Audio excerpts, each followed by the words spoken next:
Hi guys, welcome to Chari explains. तो गोरी की आवाज़ जैसे सुनते हैं ना सब लोग बाहर, तो आतिश के रूम के ना सामने आ जाते हैं और रोज ज़ोर ज़ोर से दरवाज़ा खटखटाने लगते हैं।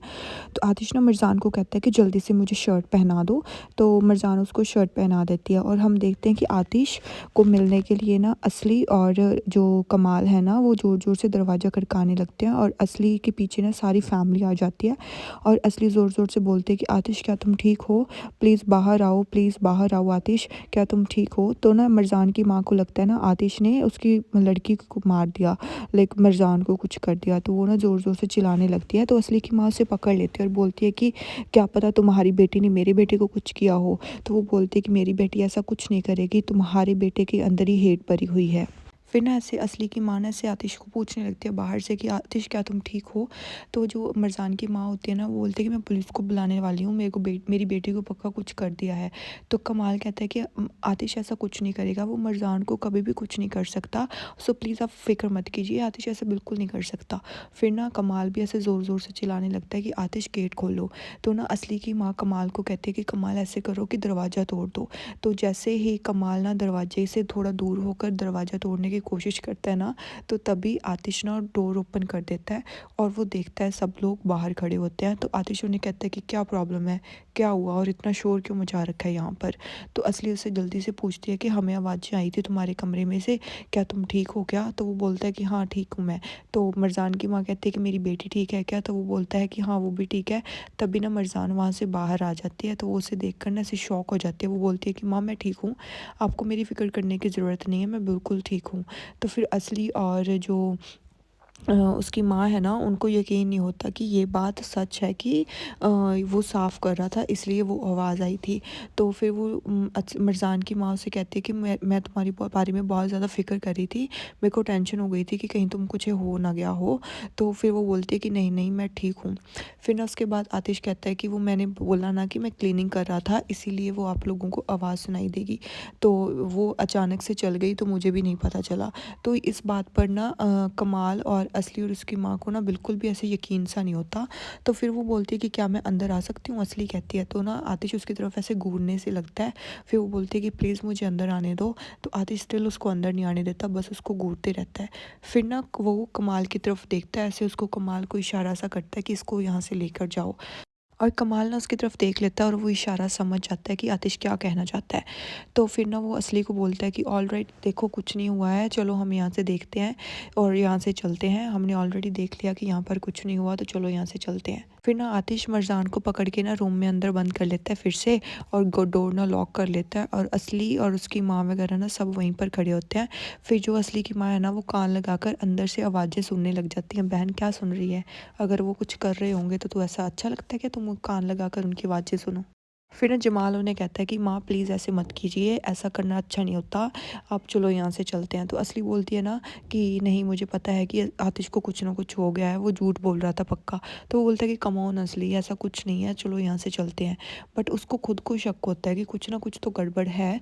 तो वो वहाँ पर ना उसके डोर के सामने खड़ा रहता है कुछ टाइम, बट वो डोर ओपन नहीं करता, फिर वो चला जाता है। फिर ना सीन शिफ्ट होता है। मिर्ज़ान ना आतिश से पूछती है कि तुमने उन लोगों को बताया क्यों नहीं, हाँ तुम्हें हॉस्पिटल भी नहीं जाना, तुम्हें ट्रीटमेंट भी नहीं करना, तो हम घर पे तो एटलीस्ट तुम्हें ट्रीट कर सकते हैं ना, प्लीज़ मुझे हेल्प करने दो। वो बोलता है कि कोई बात नहीं, हम दोनों मिलकर हैंडल कर लेंगे, हॉस्पिटल की ज़रूरत ही नहीं है, हम दोनों मिलकर सब कुछ कर सकते हैं। सो प्लीज़ तुम्हें फ़िक्र करने की ज़रूरत नहीं है, फर्स्टली ना इसे क्लीन कर दो और जो भी फ़र्स्ट किट में जो भी पट्टियाँ वगैरह है ना वो लेकर आओ।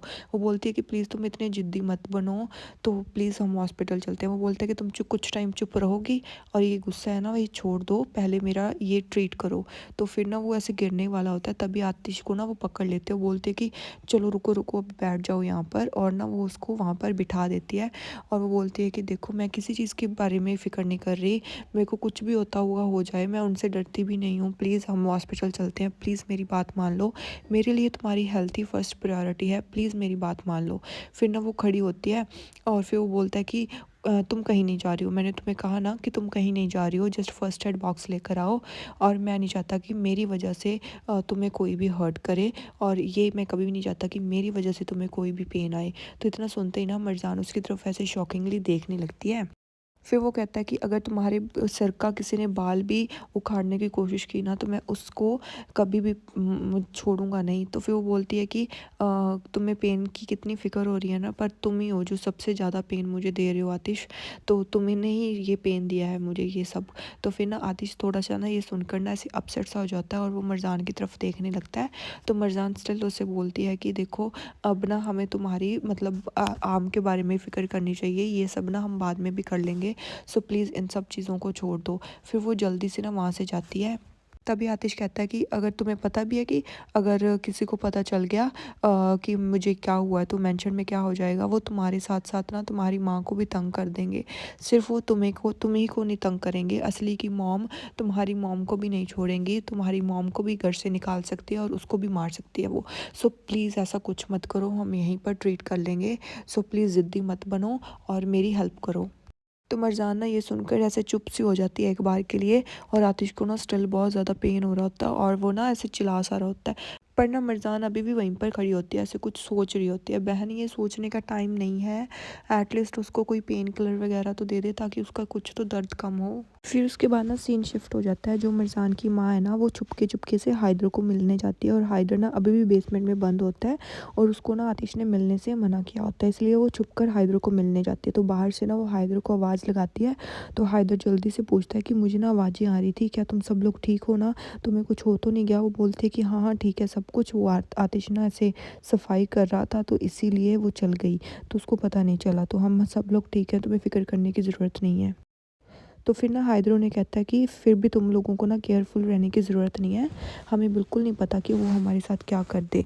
तो वो बोलती है कि मुझे तो ऐसे लगा था उसने कुछ मरजान को कुछ कर दिया, तो मैं तो बहुत ज़्यादा डर गई थी। तो इतना सुनते ही ना हाइदर ऐसे शौक सा हो जाता है। वो बोलता है कि तुम असली की माँ से भी बच के रहना, वो बहुत ख़तरनाक औरत है, वो कुछ भी कर सकती है, सो प्लीज़ तुम उससे बच के रहना। वो बोलती है कि हाँ हाँ तुम टेंशन मत लो। फिर वो बोलता है कि तुम्हें मुझे मेरी भी हेल्प करनी होगी और मुझे यहाँ से बाहर निकालो। फिर वो बोलती है कि मैं क्या करूँ हाइदर, ये सब मैं क्या करूँ, मेरे हाथ तो बंधे हुए हैं ना, मैं क्या कर सकती हूँ इसमें, जब तक आतिश नहीं चाहता तुम यहाँ से बाहर नहीं आ सकते। फिर बोलता है कि तुम्हारा मतलब क्या है, हाँ तुम कभी तो मेरे काम आ जाया करो। वो बोलते हैं कि ये सब तुमने किया था हाइदर, तुम वही चीज़ों की सज़ा भुगत रहे हो जो तुमने पहले की थी। फिर ना उसके बाद वो कहता है कि चलो ठीक है तुम जाके ना मरजान को भेजो यहाँ पर, वो मुझे कभी भी ऐसे नहीं देख सकती और इस हालात से वो मुझे बाहर पक्का निकालेगी। फिर तभी ना हम देखते हैं सीन शिफ्ट होता है। असली ना जमाल और अपनी माँ को बोल रही होती है कि आतिश ना पक्का ऐसे झूठ बोल रहा था, वो पक्का हमसे कुछ छुपा रहा है, कुछ ना कुछ तो हुआ है, वो हमसे कब पक्का कुछ छुपा रहा है, मुझे पक्का पता है कि वो हमसे झूठ बोल रहा है। तो फिर ना असली की माँ कहती है कि हाँ मुझे भी यही लगता है। तो असली कहती है कि ऐसा कैसे हो सकता है कि उससे अचानक से चल गई, मुझे लगता है कि मुझे जाकर ना देखना चाहिए। तो वो बोलता है, कमाल बोलता है कि असली रुक जाओ, अगर कुछ हुआ होता तो वो हमें बता ही देता ना। तो वो दोनों बोलती है कि नहीं वो हमें नहीं बताएगा, पक्का कुछ ना कुछ हुआ है। तो ना वो जमाल फिर चुप हो जाता है, जमाल कुछ नहीं बोलता। फिर उसकी जो माँ है ना वो बोलती है कि देखो मैं अपने बेटे को ना अच्छे से जानती हूँ, अगर उसकी बाजू उसके हाथ से बाहर भी निकल आए ना तब भी वो कुछ नहीं बोलेगा। फिर बोलता है कि ठीक है माँ, तो अगर उसने नहीं बताया, तो अगर उसको वो नहीं बताना चाहता था, वो नहीं चाहता कि हम उसकी लाइफ में इंटरफेयर करें, तो उसकी माँ बोलती है कि मैं तो जाकर देखूंगी, मुझे पता नहीं है उसको क्या हो गया है। तो जमाल ना फिर उसको रोकता है, वो बोलता है कि प्लीज़ रुक जाइए, ऐसे क्यों कर रहे हो आप, अगर वो चाहता है कि हमें नहीं बताना चाहता तो उसको मत बताने दो ना, आप लोग उसकी लाइफ में इतनी ज़्यादा इंटरफेरेंस क्यों कर रहे हो। हाँ तो फिर ना वो वहाँ से चला जाता है और असली और उसकी माँ ना ऐसे सोचने लगती है। तो असली कहती है ना अगर आतिश को कुछ हुआ, अगर उस लड़की ने आतिश के साथ कुछ भी किया ना, तो मैं उस लड़की को छोड़ूंगी नहीं, मैं पक्का उसको मार डालूंगी। इतना सुनते ही ना उसकी माँ कहती है कि मैं चाहती हूँ कि आतिश को कुछ ना कुछ पक्का हुआ हो। वो बोलती है कि क्या आप ये क्या बोल रही हो माँ। वो बोलती है कि अगर उसको कुछ हुआ होगा ना तो मेरे को बहाना मिल जाएगा ताकि मैं मरजान को इस घर से बाहर निकाल सकूँ हमेशा के लिए। और इतना कहते ही ना वो हंसने लगती है और यहीं पर ये एपिसोड एंड हो जाता है। Thank you, bye bye.